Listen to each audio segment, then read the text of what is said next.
मुंबई शहर के नजदीक रामपुर नाम का एक छोटा सा आधुनिक गांव था। उस गांव में अभिमन्यु नाम का एक आदमी अपनी बीवी निधि के साथ एक छोटा सा रेस्टोरेंट चलाता था। बाहर से आने जाने वाले सारे मुसाफिर ज्यादातर अभिमन्यु के रेस्टोरेंट में ही खाना खाना पसंद करते थे। अभिमन्यु की बीवी मुसाफिरों के लिए खाना अपने हाथ से तैयार करती थी। एक दिन की बात है, बैंक का मैनेजर ताराचंद अपनी बीवी अनीता के साथ अभिमन्यु के रेस्टोरेंट में खाना खाने के लिए आया। तुम्हारे रेस्टोरेंट की चाउमीन की प्रशंसा तो दूर दूर तक है। आज मेरे पत्नी का चाउमीन खाने का मन हुआ तो मैंने सोचा कि सीधा तुम्हारे रेस्टोरेंट में ले आऊं। जी बिल्कुल, क्या है कि ग्राहकों के लिए मेरी बीवी खुद खाना बनाती है, तो फिर देर किस बात की है। जल्दी से एक एक प्लेट चाउमीन लगवाओ, पेट में चूहे दौड़ रहे हैं। अभिमन्यु ने खुशी खुशी ताराचंद और उसकी बीवी को एक एक प्लेट चाउमीन लगवा दी। वाकई अभिमन्यु, जैसा सुना था वैसा ही पाया। मुझे आपसे एक बात भी करनी है ताराचंद जी। इस महीने में बैंक की इंस्टॉलमेंट नहीं चुका पाऊंगा। मेरा बेटा मुंबई शहर में पढ़ता है और उसकी इस महीने फीस जमा होनी है। अरे तो इसमें चिंता की क्या बात है, तुम कहीं भागे थोड़ी ना जा रहे हो। और वैसे भी मैं तो तुम्हें 2 गुना लोन देने के लिए तैयार हूँ। मैं तो कहता हूँ कि तुम इस रेस्टोरेंट को और बड़ा बना लो, इसे एक बहुत बड़े अच्छे होटल में कन्वर्ट कर दो। नहीं ताराचंद जी, मैं इस छोटे से रेस्टोरेंट में ही बहुत खुश हूँ। मैं और बैंकों के चक्कर काटने से बच गया। ताराचंद रेस्टोरेंट से बाहर निकल गया और अभिमन्यु के रेस्टोरेंट के ठीक सामने बने एक बड़े से रेस्टोरेंट को देखकर मुस्कुराने लगा। ये तो अभिमन्यु के रेस्टोरेंट से बड़ा और काफी अच्छा मालूम होता है। हाँ, रेस्टोरेंट अभिमन्यु के रेस्टोरेंट से काफी बड़ा है। ये ब्रिजेश का रेस्टोरेंट है, लेकिन आसपास के लोग अभिमन्यु के रेस्टोरेंट का ही खाना पसंद करते हैं। बैंक मैनेजर ताराचंद अपनी बीवी के साथ कार में बैठकर चला गया। उसकी बातें दूसरे रेस्टोरेंट का मालिक ब्रजेश अपने सत्यम के साथ पीछे से चुपके से सुन रहा था। सुना मालिक, एक तो इस बैंक मैनेजर ने आपके लोन की फाइल रिजेक्ट कर दी, ऊपर से ये अभिमन्यु के रेस्टोरेंट की तारीफ बहुत कर रहा है, वो भी आपके रेस्टोरेंट के सामने, और हमारे रेस्टोरेंट की बुराई कर रहा है। अगर ऐसा ही रहा ना तो वो दिन दूर नहीं कि हमारे रेस्टोरेंट में बड़े बड़े और मोटे ताले लगते हुए नजर आएंगे। तुमसे कितनी बार कहा है सत्यम कि अच्छा बोला करो, वो दिन कभी नहीं आएगा। कैसे नहीं आएगा मालिक? देखिए ना, दिन पर दिन हमारे रेस्टोरेंट में ग्राहकों की संख्या कम होती जा रही है। ये बात तो तुम्हारी बिल्कुल सही है सत्यम कि अभिमन्यु के रेस्टोरेंट की वजह से मुझे बहुत नुकसान उठाना पड़ रहा है। अभिमन्यु के रेस्टोरेंट में सारा खाना उसकी पत्नी निधि बनाती है। आप भी अपने रेस्टोरेंट का खाना अपने बीवी से तैयार क्यों नहीं करवाते? ये कैसी बातें कर रहे हो तुम? मेरी पत्नी को तो भोजन बनाना ही नहीं आता। पिछली बार तुमने खुद उसके हाथ के बने हुए आलू के पराठे खाए थे और अगले दिन तुम बीमार पड़ गए थे। इसमें तो कोई शक नहीं। चिंता मत करो सत्यम, मेरे दिमाग में एक आइडिया है। मुझे पता है कि बैंक मैनेजर ताराचंद का ट्रांसफर कुछ ही दिनों में हो जाएगा और नया बैंक मैनेजर मेरा बहुत दूर का रिश्तेदार है। अभिमन्यु के रेस्टोरेंट में सारे पैसे बैंक के लगे हुए हैं और उसकी जमीन बैंक के पास गिरवी रखी हुई है। मैं अपने दिमाग से ऐसा चक्कर चलाऊंगा कि अभिमन्यु सड़क पे आ जाएगा। अपने रेस्टोरेंट के अंदर जाकर बैठ गया। तभी वहाँ पर एक अजीब सा दिखने वाला आदमी, जिसने बहुत ही गंदा कोट पहन रखा था, रेस्टोरेंट में आकर बैठ गया। मुझे बहुत जोरों की भूख लगी है, जल्दी से बर्गर, पिज्जा और ब्लैक कॉफी लेकर आओ। सत्यम उस आदमी को देखकर बुरा सा मुंह बनाते हुए बोला, तुमने कितने गंदे कपड़े पहने हैं। जिस कुर्सी पर तुम बैठे हो, जानते भी हो वो कुर्सी कितनी महंगी है। तुम्हारी वजह से ये कुर्सी गंदी हो गई। किस तरह के व्यक्ति हो तुम? तुम्हारे मालिक ने तुम्हें ग्राहकों का सम्मान करना नहीं सिखाया? तुम्हें पता नहीं ग्राहकों से किस तरह से बात की जाती है? हाँ, मुझे सिखाया है, मुझे सब पता है ग्राहकों से कैसे बात की जाती है। ग्राहक भी तुम्हारे जैसे गंदे कपड़े पहनकर इतने आलीशान और बड़े रेस्टोरेंट में नहीं आते। बस हो गया, अब तुम मेरा अपमान कर रहे हो। देखो, तुम मुझे नहीं जानते हो मैं कौन हूँ। और हाँ, किसी भी इंसान के कपड़ों से उसके औकात का अंदाजा नहीं लगाया जा सकता। कभी कभी आंखों के सामने नजर आने वाला सच भी सच नहीं होता है। लगता है कोई पुरानी घिसी पीटी हिंदी पिक्चर देखकर आए हो तुम। तभी वहाँ पर ब्रजेश आ गया। क्या हुआ सत्यम, क्या बहसबाजी हो रही है? देखिए ना मालिक, इस आदमी ने कितने गंदे कपड़े पहने हुए हैं। इसके कोट की हालत देखिए, ऐसा लगता है कि सालों से इस कोट की धुलाई ही नहीं हुई है। ऊपर से ये आदमी आपके ऊपर आरोप लगा रहा है। मेरे ऊपर आरोप लगा रहा है? मैं कुछ समझा नहीं। बोल रहा है कि तुम्हारे मालिक ने तुम्हें ग्राहकों से बात करने के लिए तमीज नहीं सिखाई। हाँ तो क्या गलत बोल रहा हूँ मैं? तुम्हारा नौकर मेरा ऑर्डर लेने के बजाय मेरे कपड़ों को देख रहा है। इस रेस्टोरेंट में तुम्हारे जैसे गंदे दिखने वाले आदमी नहीं आते। मेरे नौकर ने बिल्कुल सही कहा है। मुझे भी शक है कि तुम्हारी जेब में पैसे होंगे या नहीं। तुम्हारी जगह यहाँ नहीं है, उस सामने वाले रेस्टोरेंट में है। जाओ, जाकर वहीं बैठो। ब्रजेश की बात सुनकर वो आदमी नाराज होकर उठ खड़ा हुआ और सीधा अभिमन्यु के रेस्टोरेंट में जाकर बैठ गया। जी, क्या लेंगे आप? मुझे चीज बर्गर और बढ़िया सी ब्लैक कॉफी। जी, अभी लगवाता हूँ। अभिमन्यु ने तुरंत उस आदमी का ऑर्डर लगवा दिया। वो आदमी बर्गर खाकर और ब्लैक कॉफी पीकर बहुत खुश होकर बोला, वाकई मैंने तुम्हारे रेस्टोरेंट की प्रशंसा सुनी थी। लोग तुम्हारे रेस्टोरेंट की बिल्कुल सही प्रशंसा करते हैं और तुम्हारी ब्लैक कॉफी पीकर तो मुझे बहुत मजा आ गया। जी, बहुत बहुत धन्यवाद। इतना कहकर वो आदमी अपनी जेब टटोलने लगा। कुछ वक्त बाद वो अभिमन्यु की ओर देखकर बोला, मुझे माफ करना यंग मैन, मैं अपना वॉलेट घर पर ही भूल आया। कोई बात नहीं, जब आपकी मर्जी हो तब आकर पैसे दे जाना। तुम तो वाकई बहुत अच्छे इंसान हो। एक तुम हो और एक तुम्हारा पड़ोसी जिसे ग्राहकों से बात करने की तमीज भी नहीं है, और मैं तुम्हारे स्वभाव से बहुत प्रसन्न हूँ। इतना कहकर उस आदमी ने एक छोटा सा चमकने वाला हीरा अभिमन्यु को पकड़ा दिया। ये तो डायमंड है, ये आप मुझे क्यों दे रहे हैं? नहीं, ये डायमंड नहीं है बेटा, ये एक गैजेट है। कुछ समय बाद ऐसा हो सकता है कि तुम्हें इसकी जरूरत पड़े। इसे अपने पास संभाल कर रखना। अगर जीवन में कभी दोबारा मुलाकात हुई तो मैं तुम्हें अपने बारे में जरूर बताऊंगा। इतना कहकर वो आदमी वहाँ से चला गया। उसके जाते ही निधि अभिमन्यु से बोली, कौन था ये? पता नहीं निधि, लेकिन वो जो भी था उसकी आंखों को देखकर मुझे ऐसा महसूस हुआ जैसे कि वो कोई बहुत ही बड़े प्रॉपर्टी का मालिक हो। लेकिन उसने कपड़े तो काफी गंदे पहने हुए थे। किसी के कपड़ों को देखकर उसके औकात का अंदाजा नहीं लगाया जाता निधि। उसकी आंखों की चमक और चेहरे की झुर्रियां सब कुछ कह देती है। बस पढ़ने वाला होना चाहिए। कुछ वक्त ऐसे ही बीत गया और एक दिन बैंक मैनेजर ताराचंद का ट्रांसफर हो गया और उसकी जगह ब्रजेश का रिश्तेदार टिल्लू मैनेजर बनकर बैंक में आया। ब्रजेश टिल्लू की चापलूसी करता हुआ बैंक में पहुंचकर बोला, मैं आपका काफी दिनों से इंतजार कर रहा था। मैं जानता हूँ ब्रजेश, इस गांव में मेरा ट्रांसफर करने के लिए तुमने कितनी मेहनत की है। आपके जैसा ईमानदार बैंक मैनेजर इस दौर में कहाँ है। तुम कहना क्या चाहते हो? मेरे रेस्टोरेंट के सामने अभिमन्यु नाम का व्यक्ति रेस्टोरेंट चलाता है। उसके रेस्टोरेंट में सारा पैसा बैंक का लगा हुआ है, लेकिन वो अपने आप को बैंक का मालिक समझता है। उसकी जब मर्जी होती है वो बैंक की इंस्टॉलमेंट चुकाता है और जब मर्जी नहीं होती नहीं चुकाता। नियम के मुताबिक उसे 1 साल के अंदर अपना लोन क्लियर कर देना था, मगर आज उसके लोन को पूरे 3 साल हो चुके हैं। पिछले वाले बैंक मैनेजर उसके फेवर में रहते थे। मैं चाहता हूँ कि आपका सारा पैसा आप उससे ले लीजिए।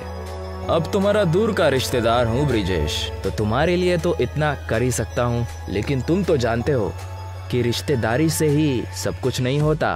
तुम समझ रहे हो ना मैं क्या कह रहा हूँ? जी, मैं आपके एक एक शब्द का मतलब समझ गया। आपके घर पर आपका इनाम पहुँच जाएगा, तो फिर निश्चिंत होकर सो जाओ। 24 घंटे में अभिमन्यु सड़क पर आ जाएगा, इसकी खबर तुम तक पहुँच जाएगी। अगले दिन बैंक मैनेजर टिल्लू सारे पेपर्स लेकर अभिमन्यु के रेस्टोरेंट में पहुंच गया और बैंक के सारे पैसे एक साथ देने की बात करने लगा। मैं सारे पैसे एक साथ नहीं दे सकता, मुझे कुछ तो वक्त दीजिए। बैंक ने तुम्हें 1 साल का वक्त दिया था, लेकिन पिछले वाले बैंक मैनेजर साहब ने तो कभी भी ऐतराज नहीं जताया। वो पुराने मैनेजर थे, मैं नया मैनेजर हूँ। तुम्हारे पास 1 दिन का वक्त है। 1 दिन के अंदर अंदर 25 लाख रुपए बैंक में जमा कर दो, नहीं तो तुम्हारे इस रेस्टोरेंट पर बैंक कब्जा कर लेगी। और याद रखना, मुझे इसका पूरा अधिकार है। इतना कहकर टिल्लू वहाँ से चला गया। अभिमन्यु बेचारा 1 दिन में इतने पैसों का इंतजाम नहीं कर पाया। बैंक मैनेजर ने बड़ी चालाकी से अभिमन्यु का घर और रेस्टोरेंट जब्त कर लिया और अभिमन्यु को घर से बाहर निकाल दिया। वो दोनों मियाँ बीवी 2 दिन से भूखे प्यासे थे कि तभी अभिमन्यु को अचानक कुछ याद आया। उसने अपने कोट की जेब से वही हीरा निकाल लिया। ये तो वही हीरा है ना जो वो गंदा दिखने वाला आदमी देकर गया था। सोच रहा हूँ इस हीरे को बाजार में बेच दूं। अचानक वो हीरा उसके हाथ से छूटकर जमीन पर गिर गया और चारों ओर रंग बिरंगी रोशनी फैल गई। देखते ही देखते अभिमन्यु के सामने एक रेस्टोरेंट खड़ा था। ये कैसे मुमकिन हो सकता है? क्या वो कोई जादूगर था? नहीं निधि, मुझे याद आ गया। उस व्यक्ति ने ये कहा था, ये कोई हीरा नहीं, ये कोई गैजेट है। ये तो एक अंदर से बहुत आलीशान रेस्टोरेंट लगता है। चलो अंदर चलकर देखते हैं। निधि और अभिमन्यु उस रेस्टोरेंट के अंदर घुस गए। उन्होंने देखा कि उस रेस्टोरेंट के अंदर वेटर के रूप में रोबोट काम कर रहे थे। मिस्टर, आपका स्वागत है रेस्टोरेंट के नए मालिक, और आपका भी मिस। अभिमन्यु खुशी से चीखते हुए बोला, ये तो कमाल हो गया निधि। बोलिए मालिक, इस रेस्टोरेंट को कहाँ पर लेकर चलना है? क्या मतलब? इस रेस्टोरेंट को आप अपनी मर्जी से जहाँ चाहे ले जा सकते हैं। ये आपका हर आदेश मानेगा। मैं समझ गया, ये एक नए तकनीक से बना हुआ रेस्टोरेंट है। ये विज्ञान का चमत्कार है। मैं समझ गया, वो व्यक्ति बहुत बड़ा साइंटिस्ट था। उस दिन के बाद अभिमन्यु और उसकी बीवी उसी चलने वाले रेस्टोरेंट में घर घर जाकर सेवा देने लगे। कुछ ही महीनों में अभिमन्यु के चलने वाले रेस्टोरेंट का नाम पूरे गांव और आसपास के कस्बों में मशहूर हो गया। अब किसी को कुछ भी खाने की जरूरत होती तो अभिमन्यु का रेस्टोरेंट चलकर उसके पास पहुंच जाता। अभिमन्यु ने कुछ ही महीनों में बैंक की सारी रकम चुका दी। कुछ कीजिए मालिक, आपने तो उसे सड़क पर ला दिया था, मगर वो तो सड़क पर चलने वाला ही रेस्टोरेंट लेकर आया। मेरे भी कुछ समझ में नहीं आ रहा सत्यम कि ये चमत्कार हुआ कैसे। पहले तो मेरे रेस्टोरेंट में फिर भी 1-2 लोग आ जाते थे, अब तो उन्होंने भी आना बंद कर दिया है। क्या बात कर रहे हो मालिक? आपके रेस्टोरेंट में पिछले 2 महीनों से कोई ग्राहक नहीं आया। मैं ही अकेला बैठा हुआ मक्खियाँ मार रहा हूँ। चिंता मत करो, मैं आज इस अभिमन्यु का किस्सा ही खत्म कर दूंगा। आप क्या करेंगे मालिक? मैं उस रेस्टोरेंट को बम से उड़ा दूंगा। सुना है जिसको जरूरत होती है वो रेस्टोरेंट खुद वहां पहुंच जाता है। इस बार उस रेस्टोरेंट को तुम अपने घर के पास बुलाना, उसके बाद वहीं पर ये सारा खेल खत्म कर देंगे। ब्रिजेश के कहने पर सत्यम ने उस रेस्टोरेंट को अपने घर के पास बड़ी चालाकी से बुला लिया। ब्रिजेश और सत्यम चुपके से उस रेस्टोरेंट के अंदर घुस गए। ब्रिजेश के हाथों में एक बड़ा सा बम था, मगर अचानक रेस्टोरेंट में सायरन बजने लग गए और एक रोबोट की सेना ने ब्रिजेश और सत्यम को घेर लिया। तुम्हारे हाथों में बम है? ये कैसे हो सकता है? तो तुम्हें कैसे पता चला? तभी वहाँ पर अभिमन्यु और निधि आ गए। मुझे तुमसे ऐसी ही उम्मीद थी ब्रिजेश कि तुम ऐसे ही गिरी हुई घटिया हरकत करोगे। अभिमन्यु ने इतना कहा ही था कि तभी वहाँ पर वही गंदा सा दिखने वाला इंसान, जो अब बहुत साफ सुथरे कपड़े पहने हुआ था, मुस्कुराता हुआ आया।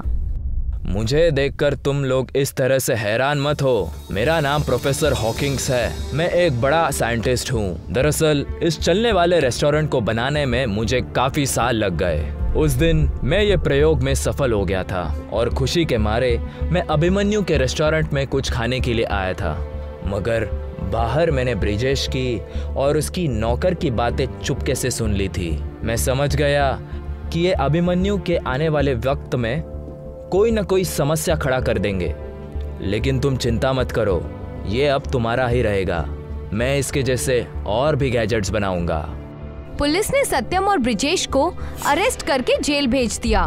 अभिमन्यु के पास आज भी वो चलने वाला रेस्टोरेंट मौजूद है। एक वक्त की बात है जब अंग्रेजों का भारत देश पर कहर फैला हुआ था। जो भी उनके खिलाफ आवाज उठाता वो उसे अपने बदबूदार तहखाने में डाल देते। आखिर कब तक इन अंग्रेजों की गुलामी हमें सहनी पड़ेगी? यहाँ रहते रहते 14 साल हो गए हैं। कुछ दिन बाद हम यहाँ से छूट जाएंगे, लेकिन हम यहाँ से जाकर करेंगे भी क्या? मैं तो सबसे पहले अपने परिवार से जाकर मिलूंगा। मेरी बेटी बहुत बड़ी हो चुकी होगी। पिछले 14 साल से मैंने उसे देखा तक नहीं है। कमल और करिया अंग्रेजों के झूठे इल्जामों की वजह से कैद हो गए थे। पूरे 14 साल तहखाने में बिताने के बाद आखिर उनके छूटने का दिन आ गया था। दोनों बेहद ज्यादा खुश थे। मैं उम्मीद करता हूँ कि तुम सबक सीख कर जाओगे और तुम भी उम्मीद करना कि हम दोबारा नहीं मिलेंगे। कमल और करिया तहखाने से छूटकर सीधा अपने घर चले जाते हैं। दोनों एक ही कस्बे के रहने वाले थे।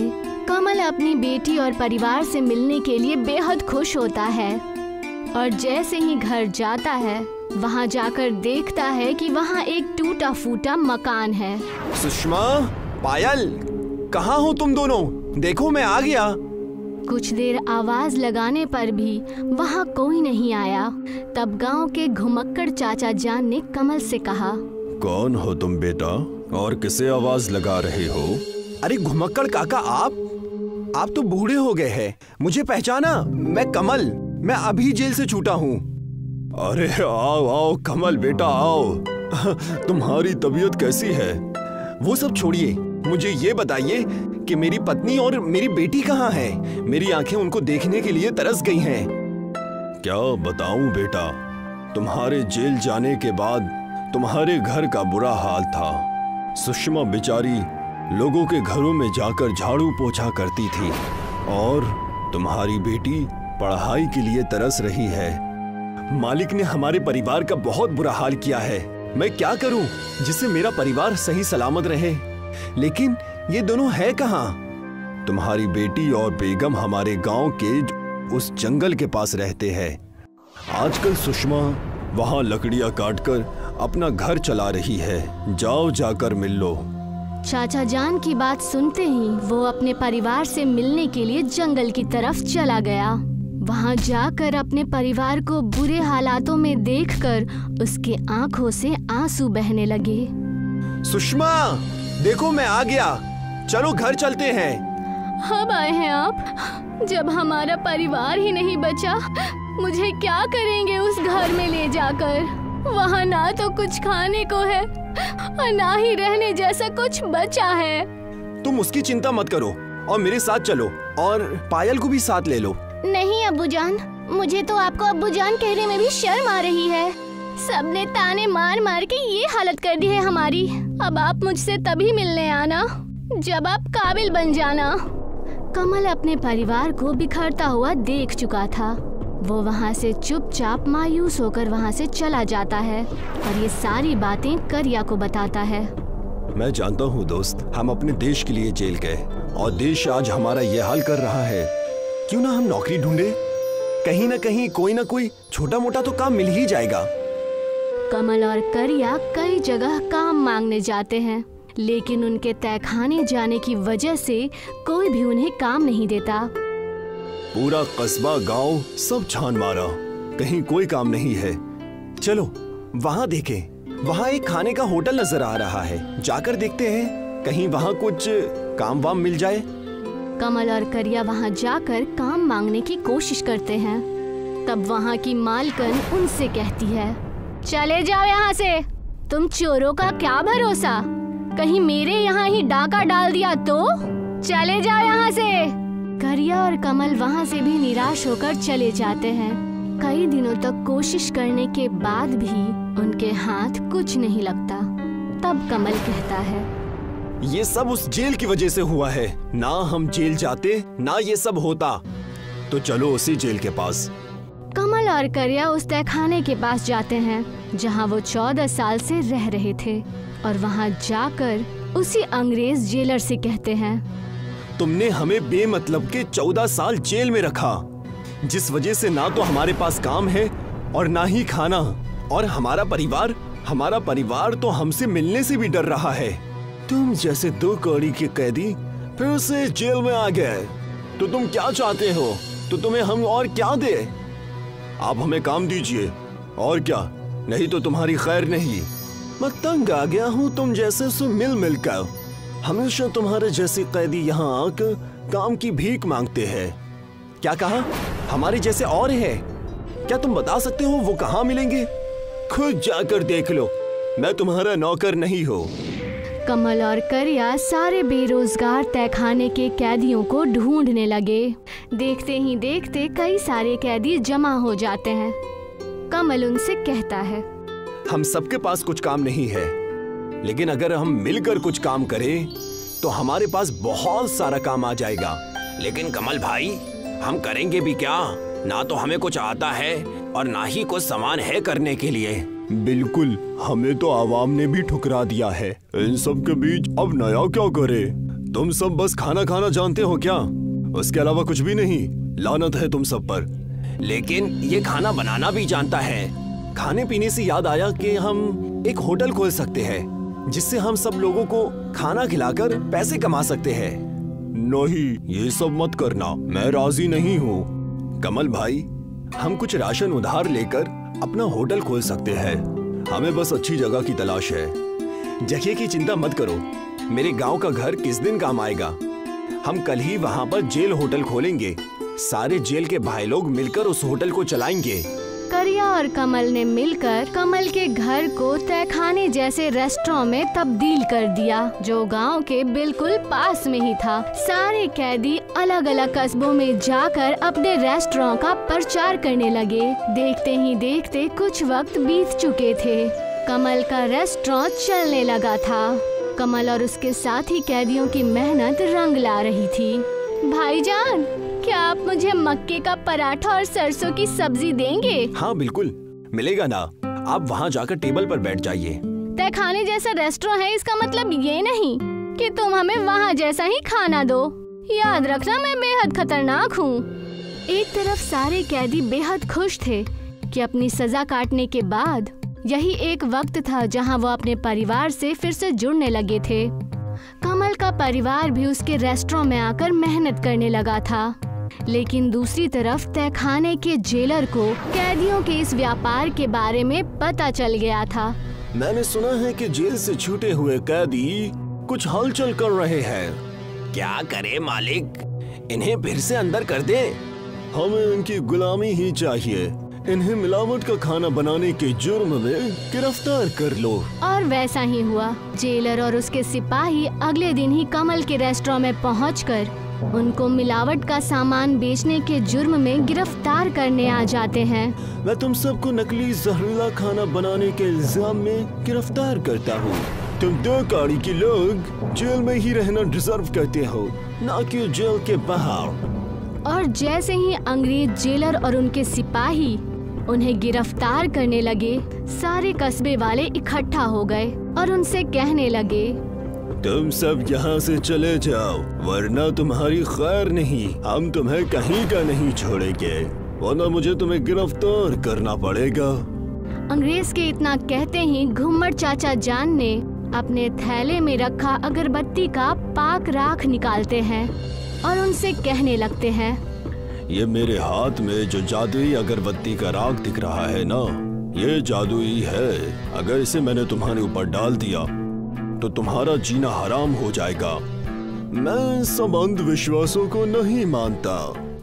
घुम्मट चाचा जान ने उन अंग्रेजों पर वो पाक राख छिड़क दी, जिससे अंग्रेजों को दिखाई देना बंद हो गया। अरे, मुझे दिखाई क्यों नहीं दे रहा है?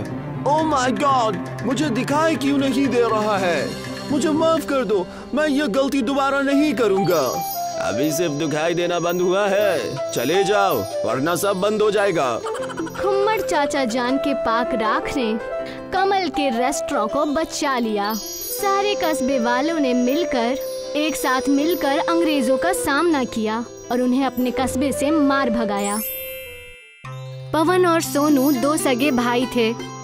उनकी माँ ने मरने से पहले पवन को सोनू की जिम्मेदारी दी थी, क्योंकि पवन चतुर था और सोनू बहुत ही सीधा था। मेरे बच्चों, मेरा अंत समय आ गया है और मुझे सोनू की चिंता होती है। वो बहुत भोला है, उसका जीवन कैसे व्यतीत होगा, और ऊपर से वो एक पैर से अपाहिज भी है। अम्मा, आप ऐसा क्यों कह रही हैं? बेटा, एक ना एक दिन तो सबको जाना ही है। मेरा वक्त अब आ गया है। मैं तेरे अब्बू के पास जा रही हूँ। अब सोनू की जिम्मेदारी मैं तुझ पर छोड़कर जा रही हूँ। जो हमारी जमीन है उसमें खेती बाड़ी करना और अपना जीवन व्यतीत करना।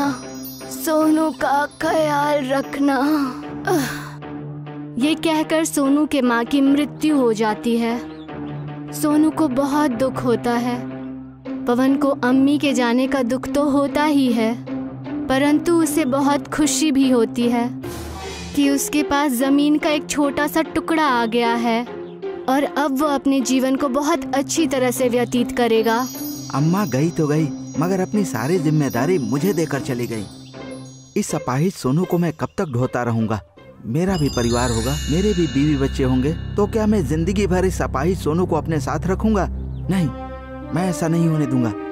पवन सोच रहा था कि वो सोनू को अपने से दूर कैसे रखे। तभी उसके शैतानी दिमाग में एक तरकीब आती है और वो सोनू को आवाज देता है। देख सोनू, अम्मा तो हमें छोड़कर चली गई और तेरी जिम्मेदारी मेरे ऊपर छोड़कर चली गई। अब इतनी बड़ी जमीन है, इसको मैं अकेला कैसे संभाल सकता हूँ? मुझे तो खेती करनी भी नहीं आती। मैं भला इतनी बड़ी जमीन पर खेती कैसे कर पाऊंगा? ये तो मुझे आता ही नहीं, क्योंकि मैं तो कभी अम्मा के साथ खेत पर गया भी नहीं था।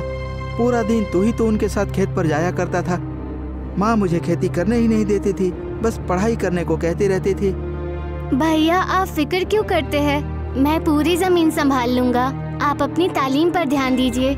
सोनू, तुम कितने अच्छे हो। तुमने खेतों की जिम्मेदारी लेकर मेरे ऊपर से बहुत बड़ा बोझ हटा दिया। तुम खेत संभालो, मैं पढ़ाई संभालता हूँ। आप बेफिक्र रहिए, मैं अब जमीन की तरफ जाता हूँ। सोनू कड़ी धूप में खेती करता है। वो खेत में चने की दाल और गेहूं उगाता है, जो कि बहुत अच्छी फसल के रूप में उभर कर आते हैं। उन्हें देखकर सोनू बहुत खुश हो रहा था, क्योंकि उसकी मेहनत रंग लाई थी। वो भागा भागा पवन के पास जाता है। अरे ठहर जा, क्यों इतनी तेजी से भाग रहा है? ऐसा क्या हो गया कि तू इस तरह भागता हुआ आ रहा है?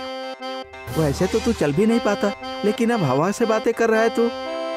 भैया, बात ही कुछ ऐसी है। देखो, मेरी मेहनत रंग लाई।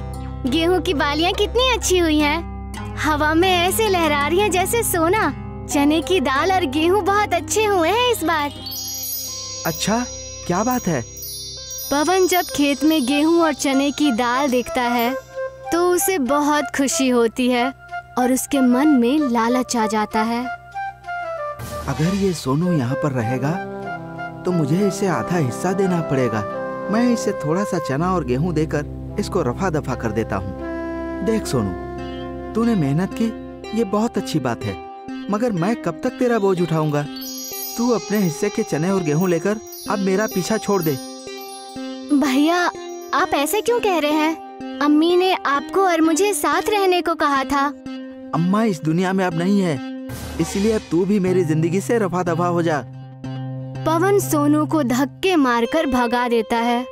सोनू परेशान होकर एक नदी के किनारे बैठा होता है। तभी उसका दोस्त अनिल वहां आ जाता है और उससे उसकी उदासी का कारण पूछता है। सोनू सारी बात अनिल को बता देता है। अनिल उसकी परेशानी देखकर सोनू को उसके साथ अपने घर पर चलने को कहता है। यार, मुझे अपने भैया से ये उम्मीद नहीं थी। मुझे घर से ही निकाल दिया। अब मैं इस दुनिया में किसके सहारे जीऊंगा? ये मुट्ठी भर गेहूं और चने लेकर मैं अपना जीवन कैसे व्यतीत करूंगा? गलती तो वैसे भाई की भी नहीं है। मुझ जैसे अपाहिज और मंद बुद्धि को वो अपने साथ भला रखेंगे भी क्यों? तू फिक्र क्यों करता है? तू मंद बुद्धि नहीं है, बल्कि बहुत सीधा है और हर किसी को अपनी खासियत के बारे में पता नहीं होता। अब करूं भी तो मैं क्या करूं? तू फिक्र मत कर, मेरे घर चल। मेरी माँ ने आज अच्छे पकवान बनाए हैं। आजा, मैं तुझे खिलाता हूँ। सोनू के बहुत मना करने पर भी अनिल उसे अपने साथ घर ले जाता है और घर ले जाकर दाल पकवान खिलाता है, जो सोनू को बहुत पसंद आती है। ये तो बहुत स्वादिष्ट है, जी कर रहा बस खाए जाऊं। मैंने इतना स्वादिष्ट खाना कभी नहीं खाया। मेरे दिमाग में एक तरकीब है, क्यों न तो इन दाल और गेहूं का इस्तेमाल दाल पकवान बनाने के काम में कर। मतलब मैं ऐसा कर सकता हूँ? मेरे पास तो कोई जमीन भी नहीं है। तू इसकी फिक्र मत कर, उसका बंदोबस्त मैं करा देता हूँ। अनिल सोनू की मदद करता है और उसकी मदद से सोनू दाल पकवान बनाता है, पर वहाँ कोई भी ग्राहक दाल पकवान खाने नहीं आता। तभी एक बुढ़िया वहाँ पर आती है और उससे खाना मांगती है। अम्मा जी, आज ही दुकान शुरू की है, अभी तक कोई ग्राहक नहीं आया है। आप आई हो मेरी पहली ग्राहक, मैं आपको दाल पकवान जरूर खिलाऊंगा। पर बेटा, आज तुम्हारी पहली रसोई है, पर मेरे पास तुम्हें देने के लिए कुछ भी नहीं है। आपके पास तो बहुत कीमती चीज है, वो है आपकी दुआएं। आप बस अपनी दुआएं दीजिए और ये दाल पकवान खाइए। बुढ़िया दाल पकवान खाकर बहुत खुश होती है और वो अपनी पोटली में से थोड़ी सी चने की दाल निकालकर, मेरे पास तुम्हें देने के लिए कुछ भी नहीं है, लेकिन हाँ, ये चने की दाल है, इसे मेरी दुआएं समझकर अपने पास रख लो और इसे अपनी दाल में मिला लेना। ये कहकर वो चली जाती है। अगले दिन सोनू फिर से दाल पकवान बनाता है और बुढ़िया के दिए हुए दाने उस दाल पकवान में डाल देता है। जैसे ही दाल बनती है, ग्राहकों की कतार लग जाती है और शाम तक उसकी बहुत आमदनी होती है। उसे अपनी आंखों पर विश्वास नहीं होता। मुझे तो विश्वास नहीं होता, एक ही दिन में मुझे कितनी बरकत हो गई है। कल तक तो एक भी ग्राहक नहीं आया था। ये सब तुम्हारी नेकी का बदला है। तुमने जो उस बुढ़िया को खाना खिलाया था ना, उसके बदले में जो दाल उसने तुम्हें दी थी, ये उसी दाल का असर है। वो दाल के रूप में तुम्हें दुआ देकर गई है, जिससे तुम्हारी दिन दूनी रात चौगुनी कमाई होगी। अब ये दाल पकवान करिश्माई बन चुका है। सोनू ये जानकर बहुत खुश होता है और वो अपना काम जारी रखता है। दाल पकवान सबको पेट भर खिलाकर जब शाम को दाल पकवान बच जाता है, तो वो उसे उन लोगों में बांटता है जिनके घर उस शाम को चूल्हा न जला हो। वो गरीब लोगों में ये सारे दाल पकवान बांट देता है। अब उसकी दिन दुगनी रात चौगनी बरकत होने लगती है और वो बेहद अमीर बन जाता है। सोनपुर गांव बांस की खेती के लिए मशहूर था।